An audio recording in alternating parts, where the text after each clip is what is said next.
It is working now. Well, welcome along, ladies and gentlemen. Brand new year, 2026. Brand new game, maybe not. Brand new drivers, maybe not. But a brand new challenge for all these drivers to be competing with. Welcome along then to round number 8 of your World Online Racing season number 22. And we're here today to take to the... as I've just realised there's no audio. To take to the Dutch Grand Prix circuit for, of course, the Dutch Grand Prix. That is yet to come. My name's Joseph Black, and I'll be taking you through this evening's action. And we have 15 drivers, I believe. We're going to get a 16th and potentially a 17th as well. There is 17 ticked on attendance. There is 16 that are potentially showing up at the moment. And the first driver to settle up, Ryan Camporsi, is up to first place with a 108.536 to kick off proceedings for this evening's action. Berber goes even quicker than that. He goes to a 108.256, so he's going to go almost exactly 3/10 ahead of the Alpine man. The other Alpine man, Enzo Sabaton, just about starting on his lap, but he might get a little bit held up by the Aston Martin just ahead of Berber, who may well have just hampered his progress, but either way, he's going to continue on. Enzo Sabaton now through the first sector. He's just going to try and keep it on the straight and narrow. Franciszek Jazzoni is going to go up to the top, 107.882. David Martinez, second place with a 108.108. So it's looking like the times are coming down as they head through, although Jonas Orpel with a 24.9, well, he's not quite fitting in rotation. He might be at the wrong circuit.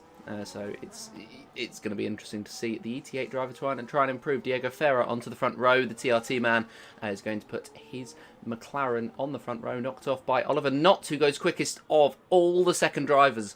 Second of the drivers into the 107.747 for the Ferrari. And around the final corner then for Enzo Sabaton. We've watched on with this whole lap, so we're going to watch this final corner. And it's going to be for the Alpine a 107.614. So that is your pole lap time, ladies and gentlemen, for the time being. Lucas SL doesn't look like he's going to be on a push lap. That's Niall Gio up into 7th place. Was 7th, now 8th with a 108.331. George Ansell goes up and improved. Is that an L or an I? Am I blind? Is it Kevin Today or Kevin Tadell? I'll check that one. Anyway, Daniel Gottschalk and Ivan Santamaria, the only drivers without laps. Although, having said that, we do have one more driver who is Dark Sanais. He's just joined the server. He's just getting ready for himself. He's just going to try and sort himself out before he heads out onto the circuit once again. Just going to have a look as his yellow flags out. Has everybody set a lap time? Lucas SL was a 35.1, but it's a lap time nonetheless, so it's what he's going to get. It is an I. I thought it was an I when I looked it up pre-race. I thought it was an I, but it looks like an L on my end. Anyway, Kevin Today into 13th place at the moment. It is Enzo Sabaton, the man that we watched on with, though, on the provisional pole position for the time being. After the first runs, he's going to be over a 10th ahead of Oliver Knott in second place, over a 10th and a half. Separate Oliver Knott and Yazzoni in behind, although it's just under actually a 10th and a half, and then 4th place goes to Claudio Diaz in the V-Carb AMR driver. And then Daniel Gottschalk, Ivan Santamaria are going to round off the 107s. Lucas SL slots himself onto the 4th row of the provisional grid, just behind Diego Ferrer by exactly 500ths of a second. David Martinez just 200ths exactly in behind him. So there's exactly 700ths separating 7th and 9th at the moment. George Ansel only 6,000ths off of Martinez as well. And then Jonas Urpel, a little bit of a gap, about a 10th back to him. Then Berber, Niall Gio, Kevin Today, Ryan Camporsi, who of course was the first driver to settle up and will be most likely the first driver to settle up on the second runs. And then Dark Zanace out there as well. Dark Zanace is going to count as a first run, I think, although it's going to be very close actually. As to whether it's the crossover, I'd call that the crossover. He's in the first sector at the moment, and as that's Urpel into the pit lane, so that's definitely not him. There's only 3 drivers out on track at the moment. Lucas SL on his in lap, Ryan Camporsi on his out lap, and Dark Zanace the same, with the Red Bull and the Alpine getting, you could say that it's similar runs in this second run of qualifying, mainly because they're both at the back of the field. They're both on the back row of the grid, the 8th row, as it would be. And of course, we're waiting maybe for that 17th driver to show up, which it's not looking likely at this point in the session. Camporsi around the final corner will get to go on board with the Alpine, and we'll see a lap of the Dutch circuit now heading down towards the first corner. Tarzan Bosch is going to try and take a wide line, clip the curbing, which is going to help him take his route through the corner and then ride the curbing on the apex as well. Same thing into turn number 2, and then turn number 3, prime overtaking opportunity. If you're bold, if you're brave, and if it's lap number 1, then using a lot of the curbing on the exit is Rayan. I don't think that's necessarily the greatest thing to do. You can use a bit, but he seemed to use quite a lot there. But he's up on his first lap by 800ths of a second. Then trying to sweep your way through, carry as much speed as you can through these next few corners. Bit of a lift, maybe a bit of a break, and then definitely a breakthrough here. The most difficult corner on the circuit to get right, and I'm sure we'll be seeing at least 1 or 2 drivers spinning this race. Then Rayan clipping the apex, clipping the exit once again for the first DRS zone of 2 on this lap, and he's going to be improving by a 10th and some change in the next corner. Then dipping a tyre into the gravel. I mean, it does look like that might be a quick strategy to go for before he does the final few corners. And Ryan Camporsi will come up to the line with what appears to be an improved lap time for the Alpine, but he was a 10th and a half of Kevin Today the last time around, and he's only just gone ahead of the Haas anyway. So that's only an improvement of 1 place for the Alpine, and that could be completely nullified as Dark Zanace is going to set his first lap. It's 108.222. It is going to knock Rayan back to the back row of the field. It's going to push himself up to 12th place. It's going to push him inside the top, what would that be? That would be the top 3/4 of the grid. Berber, Niall Gio, Ryan Camporsi, and Kevin Today making up the bottom, quarter of the grid. It is quarters, right? Yeah, it must be quarters. Anyway, we are on to the second laps. For most of these drivers, it will be the 3rd lap for Rayan when he comes round. It will be the 2nd lap for Dark Zanace when he comes round. But, of course, he's got to come into the pits and go again. So he may only get 1 more shot at it. 8 minutes 22 left in the session. So he might be able to squeeze it because of how short a lap time is around here. But at the same time, it will be a real rush. Also, if there's a mouse on the screen at any point, and I mean like a computer mouse on the screen at any point, please air it, because it's not my fault. The game just doesn't want to go into windowed mode. Niall Gio coming around the final corner to start his lap. He looks like he's done an installation lap before he goes on to his real one. And the McLaren will be hoping to improve from a 14th place on this grid, going very wide in the first corner, just about avoiding the grass, and then a little bit of a lock-up heading into it, so it's not necessarily the most ideal start for the number 66 McLaren, throwing himself into turn number 3. It's another one, it's a flat spot on the tyre, but it doesn't really matter when you're only going to use these tyres once. Then he's going to come up to the first sector split time. We'll see, is it going to be an improvement? Is the track evolution going to be enough to carry him along? And he's almost improved by a 10th, so you would gander a chance at yes. Then through the next sector, he's going to be throwing the car left, right and centre, trying to go over as much of the curbing as he possibly can, and just trying to use that for his turning, for his steering, as that may well have been a V-carb right in the way, and I believe that is going to be Claudio Diaz in the way of Niall Gio's lap there, but hopefully it's not going to hamper him too much as he's had another lock-up on turn-in. But there, I think it's almost impossible not to, with how much speed you have to carry in and then out of the corner. 0.132 up on his previous lap time is Niall Gio, and that looks like a lap time that may be able to unsettle Jonas Orpel and may be able to start to challenge the top 10 on the grid. That's if no other drivers improve, which one has just done, and he has only just snuck into the top 10 with a 108.099. David Martinez improving by 100th of a second, and he is 600ths at the moment, 6,000ths even, ahead of George Ansel, and he is exactly 9,000ths off of Niall Gio. Franciszek Jezerny is going to move up to the front row ahead of Oliver Knott, who has not been able to set a lap time on this time around. David Martinez is going to knock Niall Gio out of the top 10 for the time being. Diego Ferrer, great time to cut to him. He just moves up to 5th place as the last few of these lap times are going to be thrown in. What's Lucas going to be capable of doing? That's not Lucas, because he's only just come across the line with a 107.687. That's a good lap from the Mercedes. It puts him on the front row of the grid, and it puts him ready to challenge with Enzo Sabaton, who's up in the first 2 sectors, but has decided to back out and dive in to the pit lane to go once again. And, well, that makes sense. 5 minutes and 49 seconds to go. And, you know, it does make sense, because you can dive in. There's going to be no real-time pressure. You've got no scoreboard pressure at the very least, so that's something you can take out of it. As I think that might be all the second runs done. Nope, I've eaten my words. I believe that's Daniel Gottschalk out into 8th place, or Ivan Santamaria up to 9th. Either way, both of those drivers have just set their second laps, and they have gone up very, very close to each other. Jonas Orpel down to Ivan Santamaria, split by 0.015, and if you include Claudio Diaz into that equation as well, it's just under 300ths of a second, separating 5th and 9th. That's a hugely close gap. And then Kevin Today, David Martinez and Niall Gio will split by just under a 10th. Actually, George Ansel you can include in that one as well. Enzo Sabaton, Lucas SL, and then only just not Franciszek Jezerny in that equation as well for the top 3 within a 10th of a second. So it's just Sabaton and Lucas SL. It's 1,000th of a second splitting Jezerny and Sabaton in terms of being within a 10th and being out, or being within 100th even, and being outside of 100th.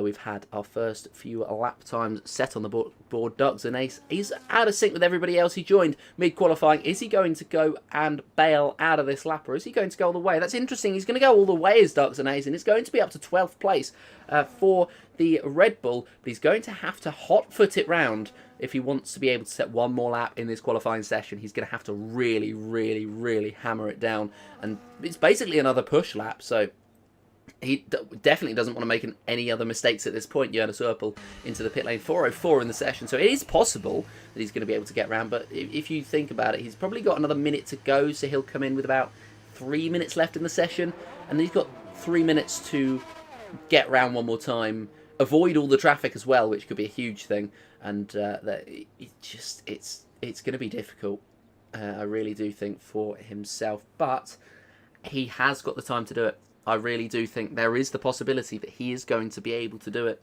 and well, it looks like he'll pretty much be in exactly 3 minutes, and that'll be when most of the drivers are coming out, so he's just got to have a quick, short, sharp change and then come back out. Speaking of drivers being out, it's the 2 Alpines that are sandwiching the grid at the moment. They have dived out of the pit lane and will be ready for their final runs. Ryan Camporci is going to be the first one, and it'll be Enzo Sabaton to follow through, but these may be installation laps just to get the tyres warmed up and the fuel right down. Of course, you can only fuel it up to a certain amount. You can't take any more out to make your car any lighter, and so what some drivers choose to do is they choose to just go around again and try and work it out by themselves, really, and try and, you know, bypass that restriction. And Ram may well be doing that. I think Enzo will be doing that. It's something he's done on a number of occasions. Niall Gio potentially the same, but with 2 minutes 44, they're going to have to be pretty quick. Rayan now around the final corner, and he's going to be starting on what may well be his final run. He may well face traffic as well, with a lot of drivers coming out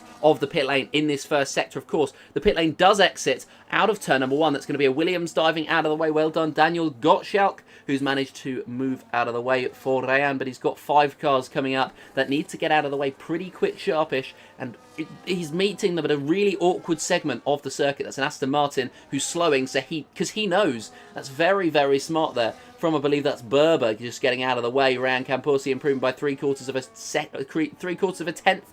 Both the Mercedes and the Haas move out of the way adequately. Might have been a little bit of holding up from the V car, but that's just about...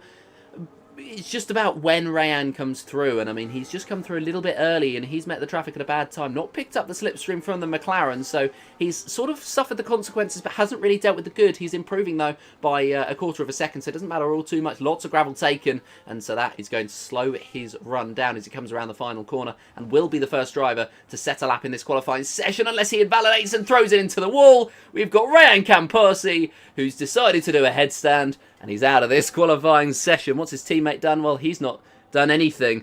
Niall Gio. Say hi to TikTok, I guess. Niall Gio also on an installation lap. That's Claudio Diaz. Jonas Erpel is just starting on his push lap. Diego Ferrer the same. Lucas SL the same. Franciszek Szczerny the same. So we'll just be getting the next few lap times thrown into this session, and we'll get the final few runs. So we'll see how this qualifying session stacks up. Ryan Camposi, he's stacked up on his head. He'll start from last. And Jonas Erpel improving in the first sector by 600ths of a second. Claudio Diaz, his teammate, just ahead of him. He would be toppled at the moment. Of course, the AMR driver is on a push lap all of his own, but it will be Jonas who will set the first lap of those two. Ivan Santamaria in the final sector, as is, I believe, Niall Gio. They'll take a while to come up to the line. And is that Jonas Erpel backing out of the lap? He's improved by 0.092 of a second, so he's just under a tenth improved on his previous lap time. And, well, he needs to find another tenth if he wants to even challenge Enzo Sabaton's time for pole position. Around the final couple of corners, he's going to come. Is it going to be an improvement for Jonas Erpel? It looks like it's pretty much nailed on an improvement. Is it enough of an improvement, though, to send him up to the very top of these timesheets? Well, it's going to be 4th place for Jonas Erpel, and it's going to be 1st place for Lucas SL, who finds himself at the very top of this order. What about Oliver Knott then? That's not him. That's going to be his teammate, David Martinez, coming up to the line. He's improved to 11th. Daniel Gottschalk, the first driver to take the checkered flag. Claudio Diaz, Diego Ferrer. Ferrer's not going to improve. Diaz has, and Duxon Ace has improved as well, so he was able to get round for his final run. Berber looks like, is he pushing on this lap? It looks like he is. I thought very briefly that he might not be, as Enzo Sabaton improves on his time, and surely that 107.4 is impenetrable. George Ansell, now the slowest driver of all that are still in this qualifying session. He will come to the line, but he wasn't improving, and he has found, to be fair to him, in the final sector, 1/68 of a second. What can Niall Gio do? Nothing, because he's washed. Ivan Santamaria, what can he do as he comes up to the line? It's going to be an improvement all the way up to 8th for the VNT man. Berber is not actually on a push lap now, so I will eat my words. Jonas Erpel is going to come around the final corner, and, well, he's chosen, the two V-Carb drivers have chosen the good livery for today, but he's just chosen to dive into the pit lane, so he's not going to do anything else, and that appears to be the end, ladies and gentlemen, of our qualifying session. It's going to be Enzo Sabaton taking pole position ahead of Lucas SL in 2nd place, and that is a very, very, very good qualifying session from Enzo, where he basically led from start to finish, and that is going to be the mantelpiece laid down, and the pole position that could be converted to a race win based on that pace. He was 0.146 ahead of Lucas SL, who was another 0.14 ahead of Franciszek Szczerny. Then Daniel Gottschalk finds himself in 4th place. Jonas Erpel just outside of 3/10 off of the pole time, and Oliver Knott, he'll be disappointed with 6th place. Claudio Diaz, Ivan Santamaria, Duxon Ace, and Kevin Today will round out the top 10. Berber in 11th, very, very close between, that's going to be between 5th and 12th, the 10th between them. And 12th place, speaking of, Diego Ferrer, then George Ansell, David Martinez, Niall Gio, and Ryan Camposi to round out your field for today's action. But we've gone from a very entertaining qualifying session. We've had cars upside down, we'll go to the race in just a couple of moments' time.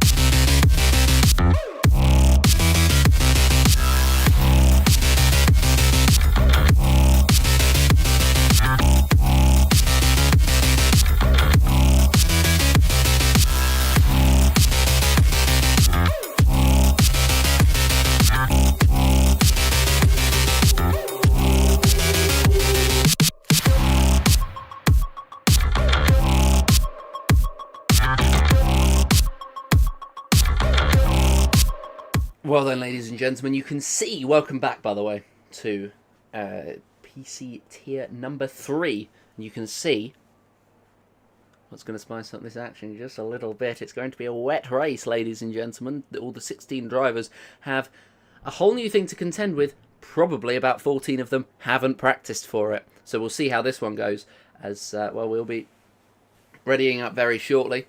They've been told they can go whenever. So we'll see when the drivers actually decide to take to lights out. Take to the 5 red lights. Here in the sand dunes of Zandvoort. You know, Zandvoort in Dutch. Sandfort. Really creative, the Dutch. Really, really creative people.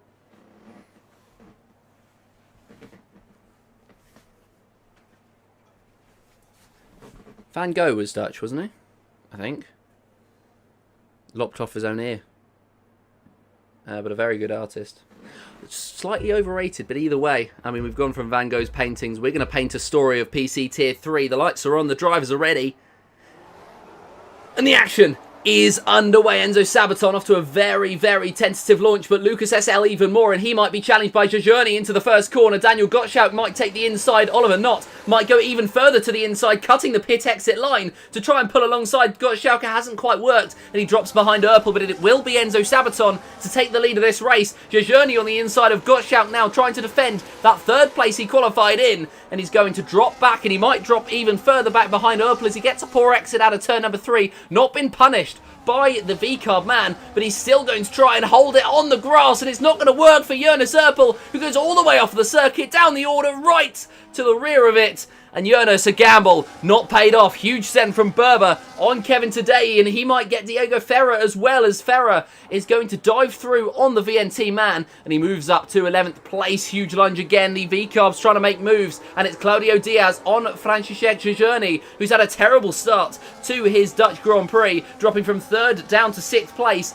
and that is a huge, huge deficit that he's going to have to try and make up now and try and really put that out of his mind. He and Erpel have had the worst lap ones of anybody, as well, we're seeing George Ansel and David Martinez having a little scrap between each other. But as we end the first lap, it will be Enzo Sabaton on top of these standings. Lucas SL will come through in 2nd place. Daniel Gottschalk in 3rd, rounding out the podium, and Oliver Knott in 4th place as well. Everybody on the intermediate tyres, as well, it was allegedly a full wet race, but clearly they've decided that these tyres are going to be quicker very soon. Berber on the inside of Darks and Ace, and Diego Ferrer trying to create a gap for himself as well, but he's not going to do that if Darks and Ace has such an aggressive kick out of the corner. And well, he holds position right ahead. Zenace now trying to find his way through, but he cannot quite get the exit, cannot quite get the run, as it's still a bit slippy on these intermediate tyres. It is a full wet race, but in terms of what they're actually racing with, it's going to be slightly more difficult to deal with, because at this early stage of this race, it is wet conditions. It will dry. There will be a dry line that forms, but it will be very slippery, especially when you're like Darks and Ace and you go off the treaded path. You go off the dry line that's starting to form. And he tried to find the inside line on Berber there, but could not quite do so and has to back out. That's going to cost both of them time. It's going to create a good run for Darks and Ace to try and do so again, but he does not decide to do so in the end. He's realised that it's only lap 2, realised that it will get easier to overtake as they go through the race. And, well, at the moment, it's kind of a bit difficult to run with that one, really. I mean, you've got 34 laps to go. Like, you really don't have to go on lap 1, but when you know that somebody is so much quicker than the car that's ahead, it's almost impossible not to go for it. As speaking of going for it, Diego Ferrer has a look, tries to force a mistake out of Darks and Ace. The Red Bull doesn't bite, and so Diego Ferrer remains in behind the top 10, starting to build a gap on Kevin today in 11th place. It was up to 7/10. It's now gone a little bit back down, as Ferrer might feel a little bit boxed in behind Darks and Ace. He might feel faster, but he still has to make that overtake stick. Oliver Knott maybe going for a move on the inside of Daniel Gottschalk. Very, very tetchy between the two, as Daniel just took the racing line. Oliver Knott sort of hung it on the inside for a bit too long, but just about backed out in time, and the Ferrari is going to send it once again on the inside. Slides has to take avoiding action. Daniel Gottschalk, he's not even defending, he's just holding position. Claudio Diaz on the inside line now of Not, and Ivan Santamaria and Franciszek Czerny in behind, side by side. You've got this fight for fourth, this fight for sixth going on, and they are still side by side through the next couple of corners. You can see how little traction there is for Not and Diaz as they filter themselves through. Not has got the move done. He's up to fourth place. Claudio Diaz drops to fifth, and the Ferrari looks now to try and implement a pole position into his championship and implement a pole position into his 2026, podium even, into his 2026. It'll be a great start to his year as Ivan Santamaria, fastest lap of this race. Berber going for the move, and that's going to be a bit of contact between the two. Berber's just, the end plate's off. Franciszek Czerny is still trying to fight it. There's not much fighting that he has to do with an end plate off for the Aston Martin, but Berber has managed to hold on to the position, so fair play to the Aston Martin, who does hold on to it. Franciszek Czerny is going to have to go again, but he will have the benefit of no front wing end plate. That might, though, in some contexts, especially in the wet, it might benefit you in certain areas. So the straights, of course, they would have prepared for the wets. They will all have wet setups on.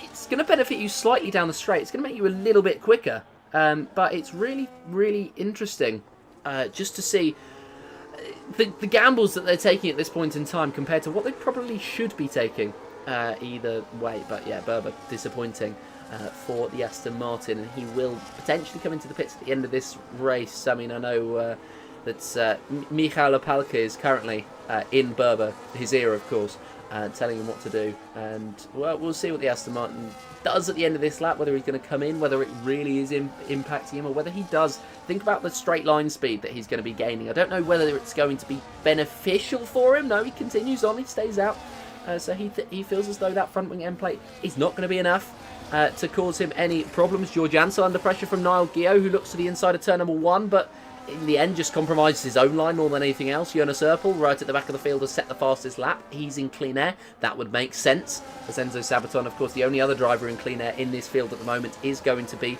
under pressure from Lucas SL, so he might have to take avoiding action, might have to think about the driver behind Jonas Erpel. All he has to do now is try to catch up to the field, and we know he's quick because he qualified high. It's just about translating that across to this race session, which he hasn't done so far because of the mistake that he made on lap 1. George Ansel, huge send on Kevin today. Poor corner from the Haas. It's opened the door. It's opened the opportunity for the Kick Sauber, who takes it hook, line and sinker. But it will be Kevin who tries to fight it back on the outside line.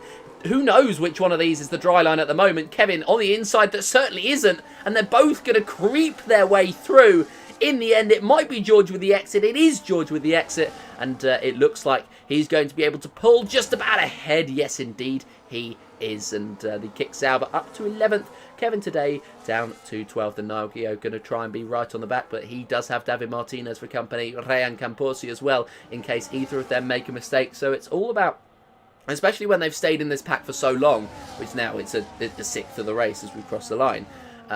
It's just about trying to manage this gap now, manage the driver in front, yes, and also the driver behind. Fastest lap again for Jonas as he's caught up to the back of Ryan Camposi, and keep an eye on the progress of that V-carb driver. He's now 5/10 back as Niall Gio looks like he's going for a move on Kevin today. If I can press the right button and switch over, he's on the outside line.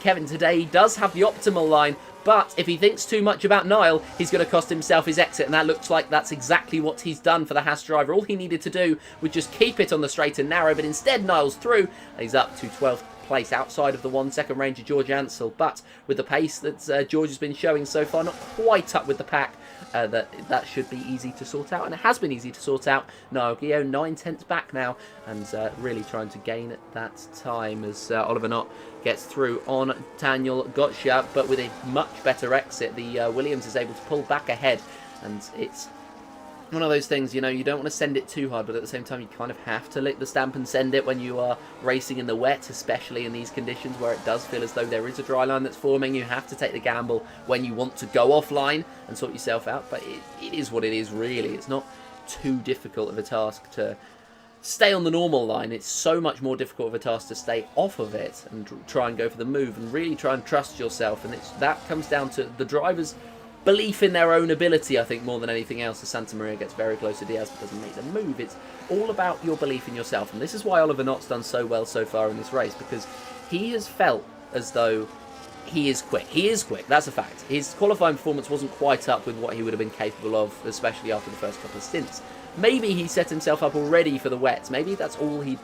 It's one of those things. You might get one driver that just goes, I might practice a bit, as that's going to be the commentator's curse. Sorry, Oliver Knott.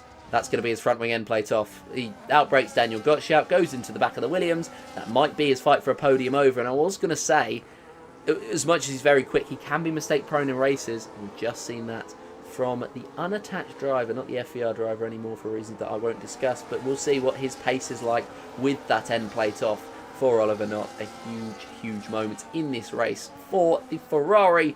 And well, he joins Berber in the front and left end plate off. But Berber's not actually been the right. I might be incorrect on that one. We'll have a look. Of course, we'll have a look at Berber's front wing end plates. I think that might be a right. So if they match, you know, they can swap. One of them can trade. One of them can go no front wing. One of them can go with a different end plate. It'll be all good as we head down to the first corner once again. What are the drivers going to be doing? Any moves being made? Nope. Niall Gear with the fastest lap of the race. David Martinez trouncing it with a 20.9.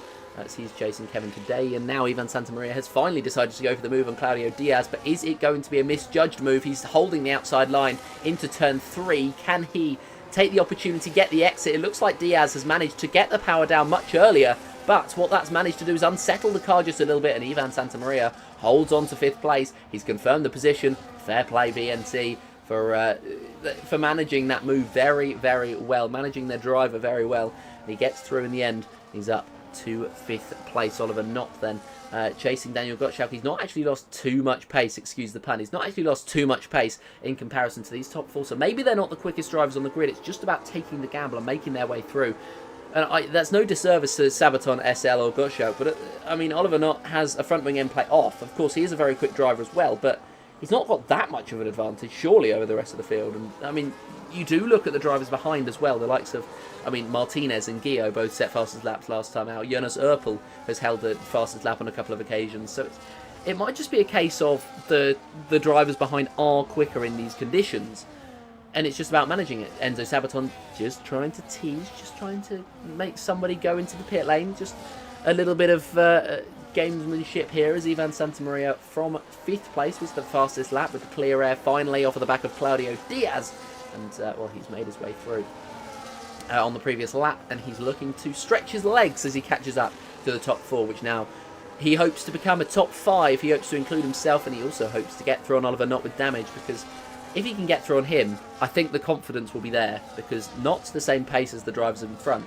So I think Ivan Santamaria will feel, especially now that he's got that fastest lap, that he is the fastest driver on the circuit. He'll feel as though this is his opportunity to take, and he will feel as though this is really his shot, because he's very quick so far in this one, and it's just about taking the opportunities. He's going to go for a late drink to the inside of Knott, not for the time being, and we may have to wait till the double figures of laps to see that one happen. Sabaton trying to stretch his legs now ahead of Lucas SL, trying to push at this point in the stint.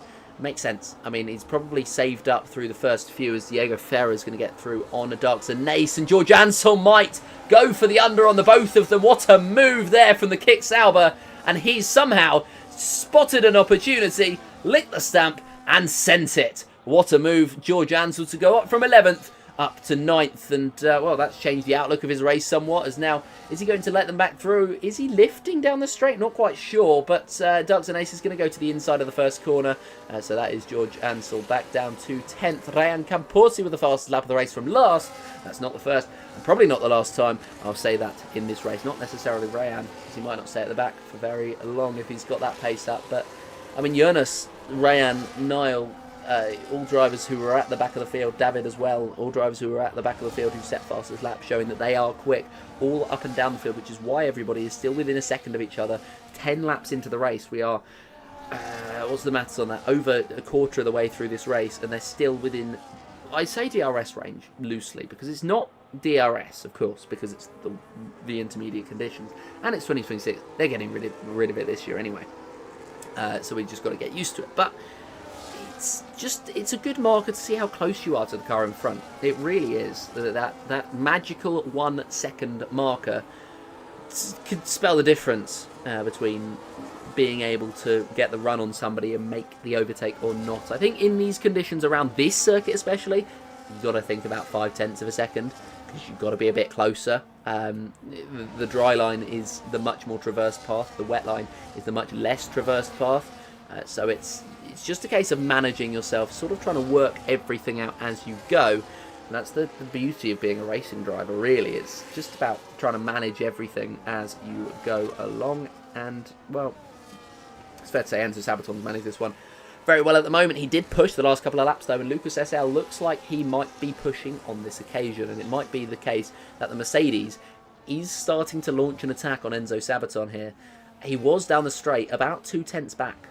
He wasn't much further off of Enzo Sabaton than that, so it's a very, very good opportunity for him. Oliver Knott as well, not too far off of Daniel Gottschalk. I will have to say, he's not been too far off of Daniel Gottschalk. That front wing end plate doesn't appear to be affecting him, and with that dry line forming, that's really going to benefit him down the straights, although it might hinder him through the corners again. But Oliver Knott now 3/10 off of the back of Gottschalk as we head through to the final sector once again, and we get just a little bit of a lull in the action in this race, which is fine because, you know, you can't have all flat out, but we will tick over to a third of the way through this Dutch Grand Prix here today, and we'll have Enzo Sabaton, who's led from start to finish pretty much all evening long as well, if you include the qualifying, where he was pretty close. And it's a purple final sector for Lucas SL, though, who looks to be the closest challenger. Daniel Gottschalk hasn't quite had the pace to hold a candle to these top two so far. He's 6/10 back off the back of Lucas SL as of the previous lap. Oliver Knott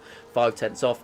Probably the quickest driver in the first part of the stint, but front wing damage, and with Ivan Santamaria charging through, I think he's handed that mantle over now as he's 6/10 off of the back of Daniel Gottschalk. Santamaria, speaking of, is getting closer and closer to the back of that Ferrari and is going to be staring down the wing mirror and just trying to make his presence known off the back of the Ferrari in front. And he's just really trying to throw the car through every single corner, trying to create an opportunity for himself, because there will be a mistake when you're driving with a front wing off, or part of a front wing off at least. There will be a mistake or two more in you than if you weren't doing that, because it's unfamiliar. Even if they've not practiced for the wet conditions, they've practiced driving with a full front wing. Once you've got an end plate off, it becomes almost unknown territory depending on how badly it's affected you. Berber, absolutely fine. I mean, he's starting to drop off now, because the more front wing you have off, the more tyre wear you're going to pick up, and that might be what he's suffering from at the moment. But, I mean, it's just the couple of factors that go into having that front wing off, that front wing end plate off, that makes it very difficult. The dry line is getting drier. Daniel Gottschalk, fastest lap of the race, the inside line for Ivan Santamaria into the first corner. Oliver Knott tries to turn in, just tries to ward him off, tries to make it look natural, but Santamaria spots a slight weakness, and maybe next lap he'll try and capitalise on it. We've got our first couple of pitters, Jonas Erpel, Diego Ferrer, both diving into the pit lane on lap number 13 of a 36-lap race, and they'll get new intermediate tyres on for the next part of the sim.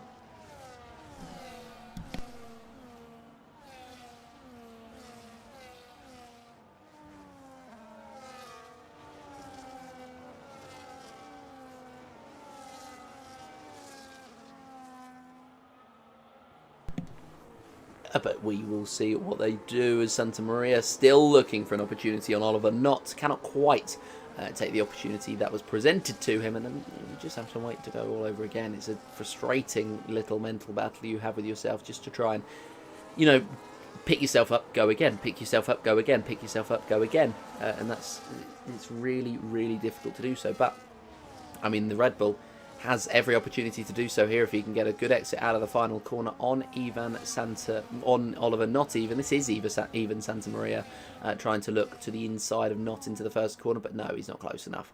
Didn't pick up enough of the slipstream straight away, and just wasn't close enough. And actually, Claudio Diaz is closer to him now than he is to Knott.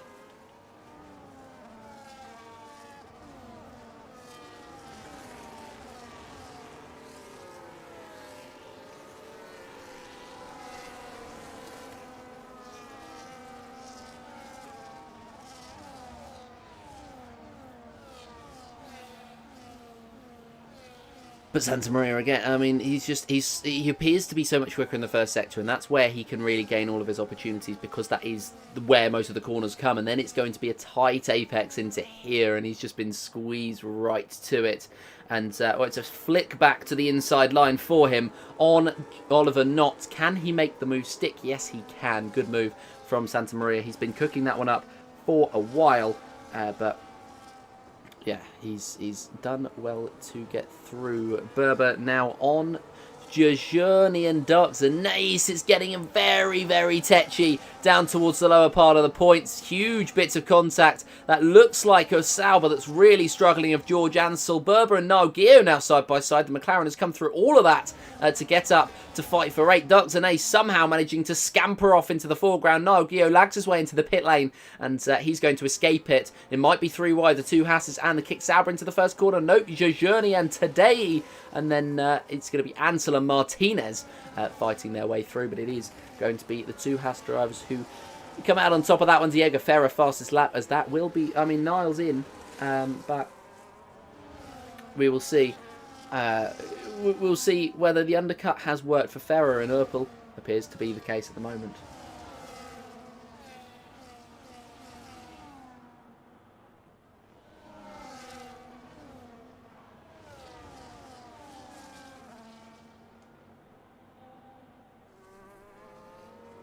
Still scrapping going on. That is Claudio Diaz and Oliver Knott, who appears to be really struggling now with that front wing damage in the foreground. And that is knocked down.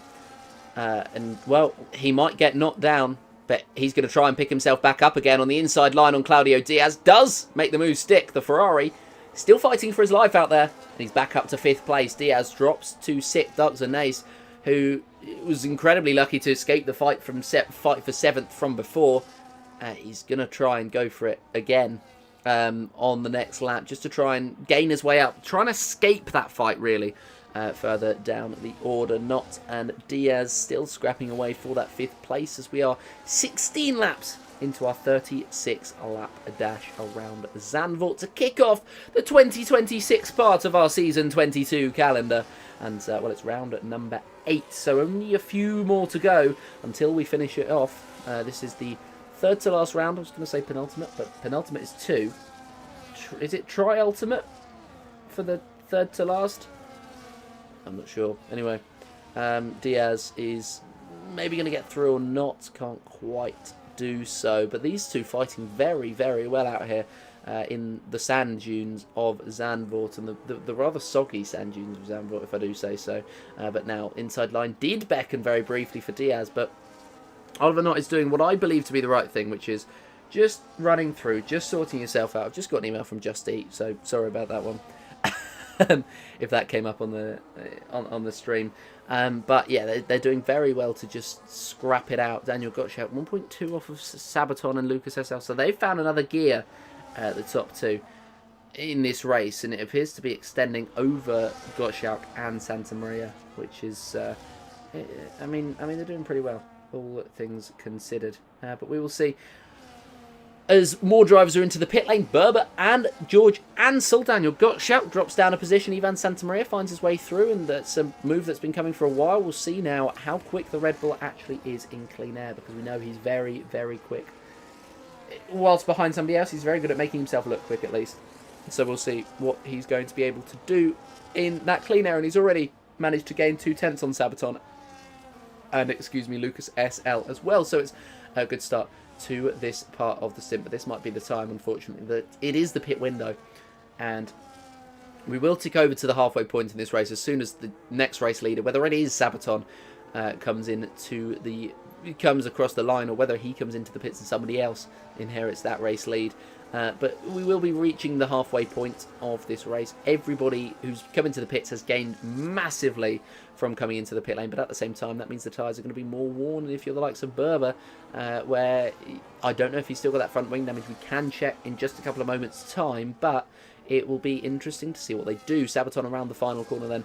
Is he going to balance it? Is he going to come into the pits and just do 18 and then 18 and be boring, and because he's not prepared? But no, he continues on. So this first stint, these tyres aren't feeling too bad for these drivers. Oliver Knott into the pit lane is the Ferrari driver, if I can lock onto him, there we go. Is the Ferrari driver going to make a switch of that front wing? No. Yes, he is.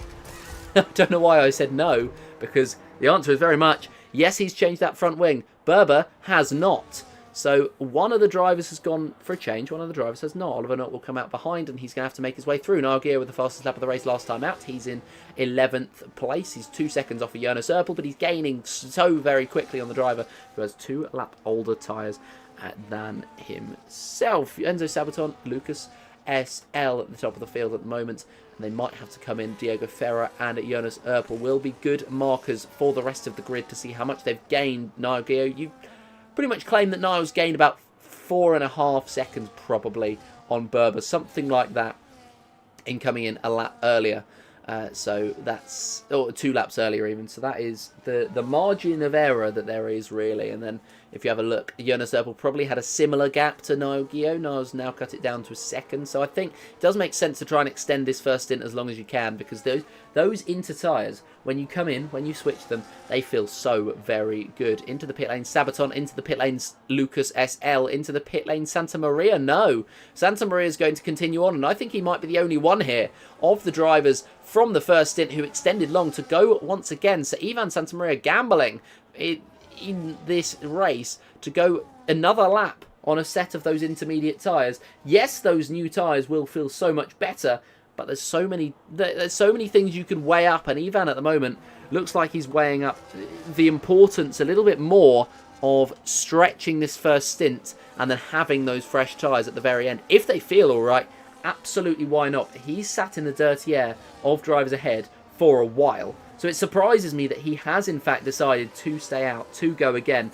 And yeah, we'll see what we'll see what he does, really, because yeah, it does. That really intrigues me from Ivan, the fact that he has continued on for yet another lap.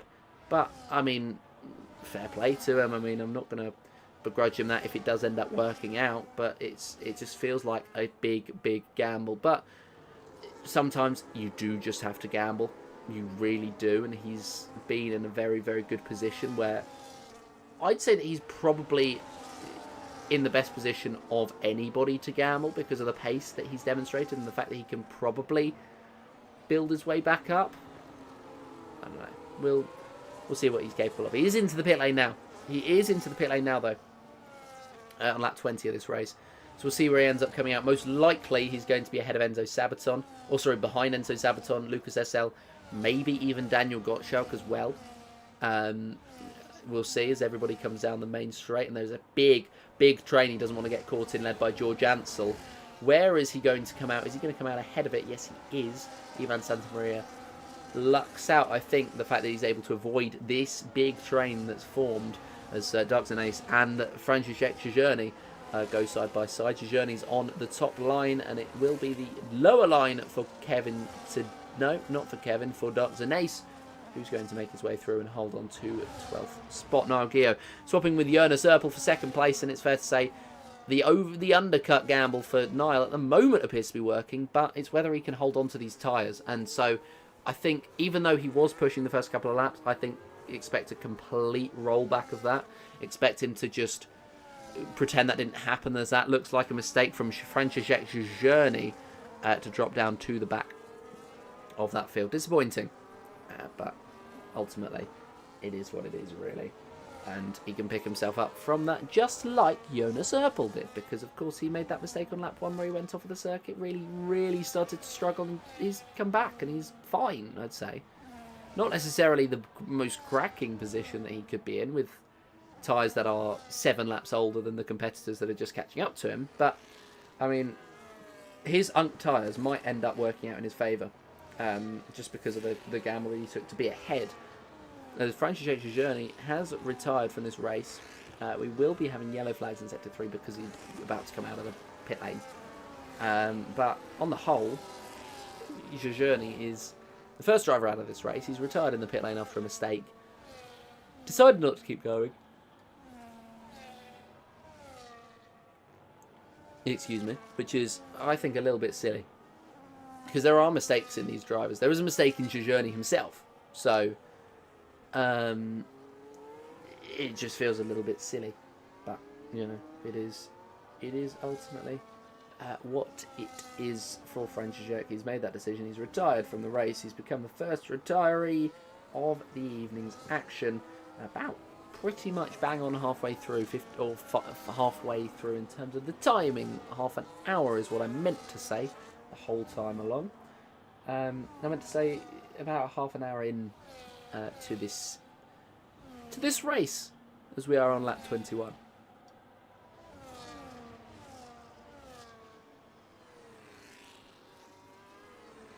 And as we cross over to lap 22, it is a 1-2 for the two McLarens at this point in time. Ivan Santamaria through on Daniel Gottschalk, and that's 6th place for the Red Bull taken. So it's interesting to see potentially the tyre offset already, or maybe just Ivan, who is maybe just him being quicker, really.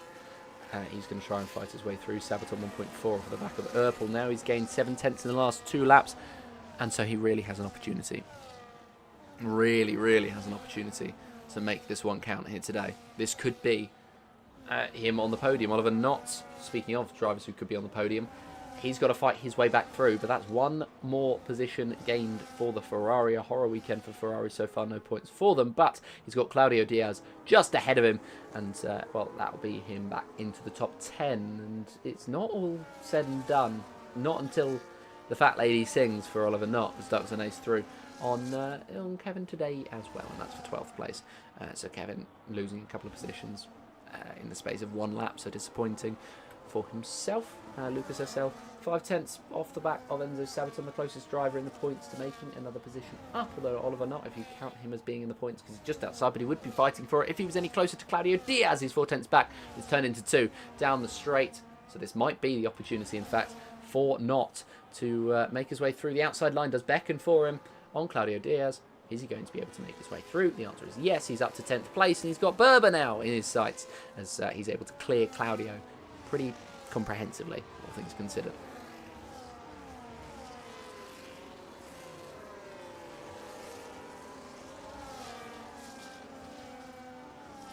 It just feels like Claudio's not had the pace in his second stint, and that is unfortunate because he did very much have the pace in his first one, but he's lost so much to Oliver Knott, he's lost so much to Dux and Ace in the last lap or so, that just it feels as though he's not been able to extract as much as he could out of these tyres in the second part of this stint. Disappointing, but it's one of those things that you can take and learn from. Oliver Knott to the inside of Berber. Can he make the move stick? Berber's going to try and squeeze him. Of course, that front wing end plate missing is going to maybe hamper his progress just a bit, hamper his exits, but it's not on this occasion done so. And now this fight continues down to the chicane. Knott still trying to hold himself in there. He might have to dip a tyre onto the gravel, and indeed he does, but he does make the move stick most importantly. But has that ruined his exit so Berber can come back? The answer is no.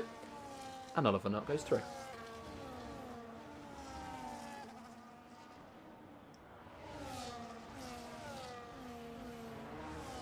So Jonas Erpel has come in again. Diego Ferro's continued on. So I think very potentially this might be a 2-stop strategy.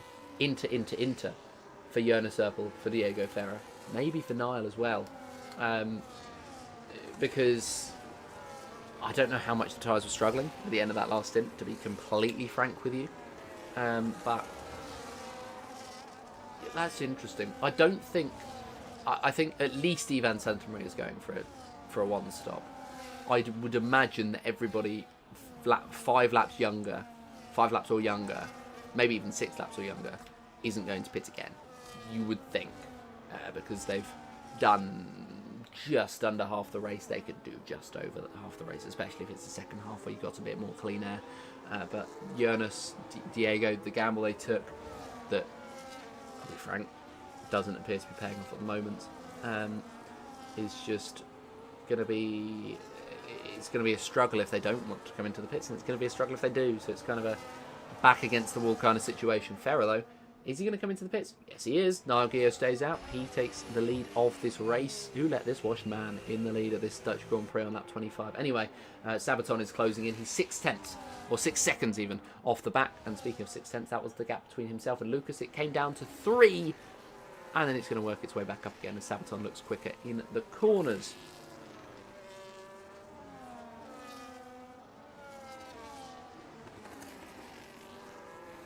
But we've got 11.5 laps to go. in this Dutch Grand Prix to kick off our 2026 campaign. And it's a 2026 campaign that should see at the very least, 2 more seasons. One on this game, one on next year's game. Very exciting. We'll see, of course, what does end up happening, because it's not next year's game, it's next year's DLC. Which feels weird if you say it like that, you know? It doesn't feel natural anyway. But yeah, Niall would be on track to take his first podium of the season, let alone win. He has had 2 4th places, but he's been in bad form the last 3 races. And it is actually round number 7, not round number 8, so that's my bad. Is it? No, it's not. Hang on. Anyway, while I check that, we can keep on watching with Enzo, as Niall does come in again. So it's a struggle out there for those who came in early. Daniel Gottschalk and George Ansel side by side for 4th place. It's now just become, in fact, 4th place. And yeah, it says round 8 here. This is where I don't like being proven wrong, because there's no way it's round 8. It flies round. I don't know. Where's somebody messed up then? Somebody messed up somewhere. Goes from Mexico to Austria. Yeah, it is round 8. Oh, somebody messed up second round of the season. They put round 3. So it is round 7. Apologies for that one. But yeah, this is round number 7 of the season. And as I was saying, I mean, Nagio not at a podium. It doesn't look like he's going to get a podium here today now. The situation has changed significantly since I last looked. But yeah, it looks like Enzo Sabaton going to go on to take a very well-deserved victory. It's his 2nd of the season to retake the championship lead. He's 2 points off of Berber. At the moment, Enzo Sabaton, 6-7 points. Berber, 6-9. Probably the best championship lineup that we will have in any tier all season, those two. With the numbers in particular, nothing else really. But yeah, we will see what is going to happen with those drivers throughout the rest of this season. Of course, only 2 to go, and it will reach its culmination. Claudio Diaz, very quick driver across the course of the season as well. He's missed 2 rounds, but he's still up there in 3rd place at the moment. He's in 8th, which would be I mean, he's had 2 wins. He's had an 11th and he's had a 9th. So for Claudio, that's very interesting. Now Gio at 4th place in this championship with no podiums, but 2 4th places and a 5th. Jan Verdlik, who's not racing today, he's had 2 podiums in himself. Ivan Santamaria, he's had 2. He looks to be on to pick up his 3rd one. Lucas SL looks to be on to take a 2nd podium of the season. He's not had the greatest of seasons. Missing the Italian Grand Prix was a big one. But yeah, he's tried to recover from that well. And then, of course, Sabaton, our championship contender, looking at the other drivers in there. Daniel Gottschalk, if he was able to take a podium, would take his 2nd of the season. Well, that will match the amount of DNFs. He's been very quick as the TF10 driver, but he's had his fair share of problems as well. But we've had a number of drivers racing in this tier across the course of this season. We have 39 listed, even though not all of them, of course, have raced. And in fact, if I have a look at who has now, I believe that is going to be 27 of the drivers who've raced across the course of this season. And I mean, George Ansel, it's only his 2nd race of the season. Oliver Knott into the pit lane again, so he's quite clearly suffering from the tyre wear from that first stint. He's just decided to dive in again and onto a new set of the intermediate compound of tyre.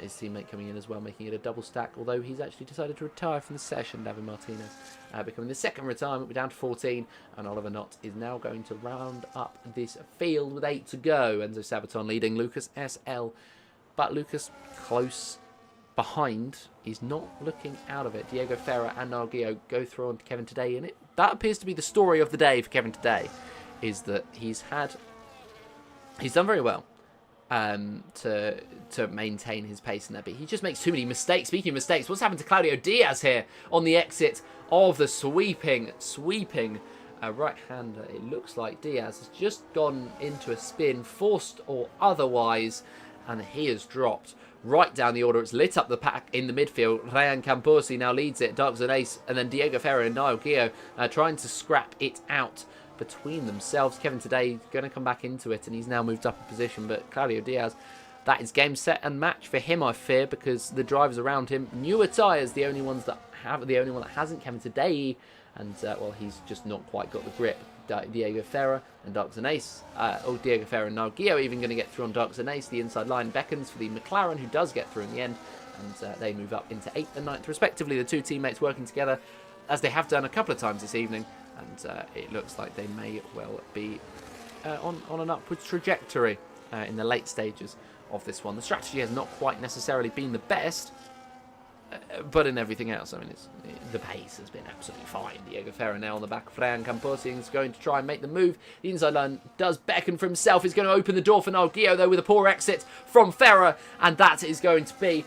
It's not teammates working together anymore, but it is going to be Nalgio through on Diego. He feels as though he's quicker, and is he going to be able to get the move on Ryan Camposi here? Not quite. He did look to the outside briefly, and he is going to make a late lunge to the inside line. They remain side by side. They remain locked in battle, and Camposi, without the grip, isn't quite going to have the opportunity to fight, but he's going to send it so very late into the corner that Niall, surprised by that one, does back out, does allow Ryan the position, but now the final corner, surely not enough grip for the Alpine. I'll eat my words. There was just about enough grip for Ryan. He's defending this like his life depends on it, and well, surely Niall's going to be able to get him down the straight, but I've said that a couple of times before, and this is going to be third time lucky, I think, for the McLaren to the inside line, turning it in. A little bit of rear bumping, I think, but it's going to be Niall through, and contact between Ferrer and Camposi is going to send the McLaren into a spin, and Camposi does potentially have damage. Somebody did know. It was just all poor for the McLaren, really. The second McLaren, Diego Ferrer, Nalgio able to get through on it, and he might be able to get through on Berber very soon, but Diego, unfortunate for him, because he had the pace. It's just a little bit of miscommunication from them two drivers. Gio through on Berber. He's up to 6th place. And Ratan now is behind Darks and Ace, but that might not last very long. He's on the outside now for the next braking zone. Can he get through? He's going to try and sweep his way through. And, well, in the end, he is going to get the opportunity. So somehow, Ryan is getting some pretty good grip.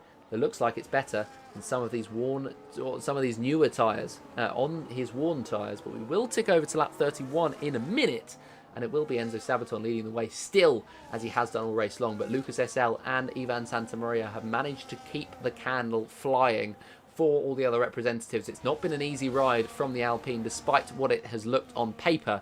And, well, it's not been an easy ride for Nalgio either, who's gone for a two-stop strategy, and he's on the inside of George Ansel. He's up to 5th place. He's still got some work to do to get up to the top 3, but it's not out of the question. With only 5 laps to go, though, the time is running out. Jonas Erpel through on Darks and Ace, who, again, the mid-pack just keeps swapping around and around. Diego Ferrer retires from the session because he thinks that contact is enough to warrant a retirement. I don't think there ever is enough contact to warrant a retirement, but it is what it is. Sabaton 3/10 ahead of Lucas SL. Lucas SL 3/10 ahead of Ivan Santamaria. And then a 2.1 second gap back to Daniel Gottschalk, meaning that Ivan doesn't really have to worry about what's behind him, only what's in front of him. And Enzo Sabaton has the complete opposite problem, where he doesn't have to worry about what's ahead of him, but he has to worry about dropping this position, especially as he's been so dominant. This is where racecraft and race knowledge comes into it. How many times before has Enzo Sabaton been in a situation? I can tell you it's many. Where he's been in a situation where he needs to defend his lead. It's not necessarily the easiest scenario to find yourself in if you're Enzo Sabaton, because you can push as much as you like now and try and extend that gap. It's not going to work out. If you try and conserve, then maybe Lucas and Ivan are going to get through, and it's just, this race is not being run by the driver in the lead. This race is essentially being run by how much pressure Lucas can put on the driver in front and try and create the pressure on the driver in front, as Berber's going to get through on George Ansel, and they're still going to remain locked in battle, in fact, as they head through turns number 3 and 4. And that might be a 3-wide moment as Jonas Erpel senses an opportunity around the outside, but that's going to ruin his exit. Ryan Camposi is going to spot a chance, and in fact, in the end, they've just filtered through exactly as they were. Ansel leading Berber, and then Erpel and Camposi just slotting in behind. But the time is running out now for these drivers to make their stamp, make their opportunities stick for this race. And Jonas Erpel, speaking of opportunities and making them stick, has gotten through on Berber and has gotten up into that higher position. Jonas Erpel, 7th place now. Berber down to 8th, and Ryan Campersi is going to try and make it 9th for Berber. Can he do so? Yes, he can, and it looks pretty comprehensive. But again, Berber just with the exit, it appears that whatever line these drivers seem to take, it's the driver on the back foot who's able to take it forwards, and they're going to push themselves very slowly through the next couple of corners. Oliver Knott trying to take the opportunity to go through, but in fact he gets boxed in, and it's a late lunge from himself on Ryan Campersi. Can he get through? Yes, he can. Is he going to be able to get through on Berber as well? Can he make it 2 in the space of 1 corner and 1 straight? He's certainly going to try to. Looking to the inside, switching to the outside. The 2 drivers ahead defending from each other as well, so this is getting very spicy in the mid-pack. Knott is through on Berber. Erpel is through on Ansel, and we're seeing almost a complete tone shift at the top of this order. Niall Gio fighting with Daniel Gottschalk, and he's gotten through 4th place for himself. Oliver Knott through to 7th, and well, Niall still fighting, and he still has a chance for a podium. I mentioned it earlier a few laps ago, and I mention it again. He still has ample opportunities to take this podium, but if Daniel Gottschalk keeps fighting him as aggressively as he is, then the McLaren is just going to not see that opportunity. But of course, Daniel is well within his rights. This is for track position, and especially at this point in the race, sort of management goes out the window. Yellow flags. Claudio Diaz has had further problems, and he is very firmly at the back of this field now, 2.2, which is probably the biggest gap back to the last driver in this field. Of course, now Jonas Erpel, the gap being between himself and Niall Gio 7 seconds, pretty much bang on, as we'll tick over to lap 34, 3 laps left. Niall Gio on the inside line, and Daniel Gottschalk, can he make the move stick? He's going to get through. Is he going to be able to seal it, though, into the first corner? Gottschalk's going to try and brake later, but there's only so much you can do when your tyres are double the age of the car in front. And now in front, was behind, but now in front. But that has lost them 2 seconds to the top 3. So that might be podium shot over for Niall Gio. Berber through on George Ansel. Is Ansel going to fight back? Of course he is, and he's going to brake later. Is he going to be able to take the opportunity to hold the position, though? Berber's still going to try and sweep through on the outside line, but that does not quite do so. And yeah, they're still fighting away for this one right now. Berber just, I mean, he doesn't get the run, so it's fair enough that he doesn't go for it. Ivan Santamaria closer than ever, by the way, on the back of Lucas SL, and this is going to be great for the eyes of Enzo Sabaton to bear witness to. The 2 cars behind, scrapping over P2, not worrying about that first place as they slide. They make huge contact into the chicane. Who comes out of the exit on top? It's going to be Santamaria, who pushes his way through Lucas SL, but it's the inside line for the Mercedes into the final corner, who bumps Santamaria so very wide. And is that a bit of frustration being taken out from the Mercedes on the Red Bull there? I dare say it is, as George Ansel has gone around in the chicane. That's going to be the end of his competitive race. And well, we'll head on to the penultimate lap of this one, and it looks like we have a pretty much signed, sealed and delivered winner. It looks as though it might be the case that this is going to be Enzo Sabaton's race to lose now, massively a race to lose now for himself. But yeah, well, I mean, 1.5 seconds between Sabaton and Lucas SL. Big gap with a lap and a half to go. It was 2 seconds at the start of this lap. So Sabaton might have just taken his foot off the throttle, proverbially and potentially physically, as he might have just had a couple of problems with his engine wear and his fuel load even. Not through on Jonas Erpel.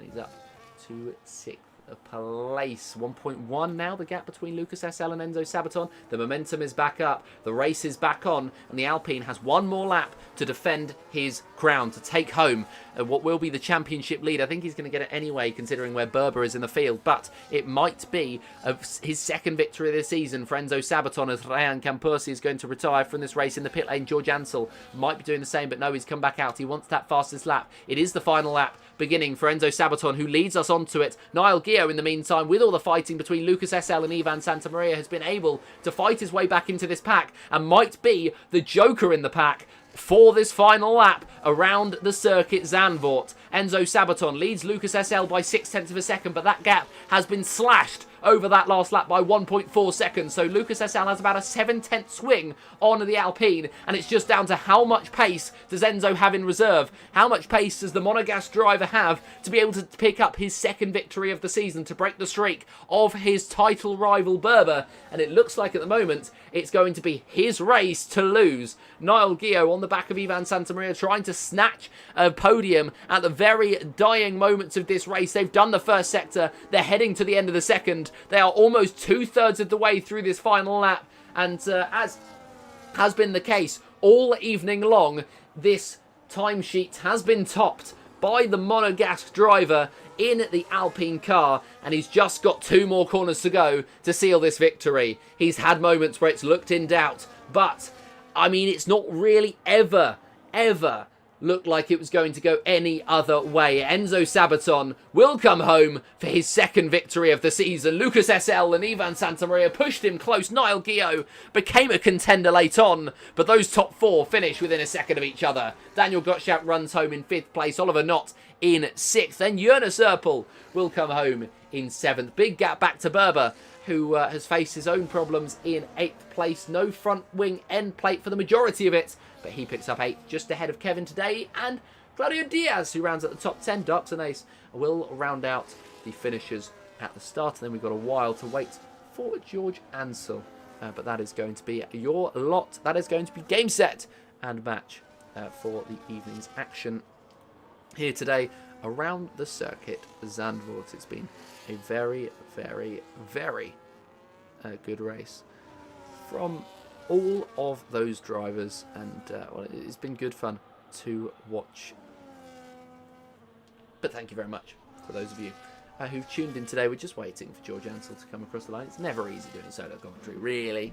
But, of course, and hello to those of you who've joined from Tier 2, who I believe have had a disconnect. We've had a good race here today, controlled by Enzo Sabaton, as George Ansel is successful in snatching the fastest lap in the dying moments of the Dutch Grand Prix. But it will be Enzo Sabaton who takes this victory home, and it's a thoroughly deserved one. He's earned it, and he can now revel in the champagne and revel in whatever the hell that is. As he stands atop the podium, it's Lucas SL who will be alongside him in 2nd place, and it will be Ivan Santamaria rounding out the podium. Almost an all-francophone podium with Niall Guillot just about making his way back into contention. A 2-stop strategy only seemed to work out for him more than it did for Knott and Erpel, but he finds himself in 4th place. One more lap he'll be feeling. Daniel Gottschalk in 5th place, and Oliver Knott will be in 6th after a 2-stop strategy. He's had a dramatic race all in himself. Then Jonas Erpel in 7th. Berber, Today, and Claudio Diaz round out the top 10. Darks and Ace, the final, well, Darks and Ace and George Ansel, the final finishers. Ryan Camposi, the final registered finisher. And then Diego Ferrer, David Martinez, and Franciszek Jajerny are final drivers on this grid. But thank you very much to those of you for joining us this evening. It's been very good fun to be back. Welcome back for 2026. A number of broadcasts will be heading your way. This is the first of many, and we've got 2 races left to go in the season. So whatever you do, keep an eye out. See you next week.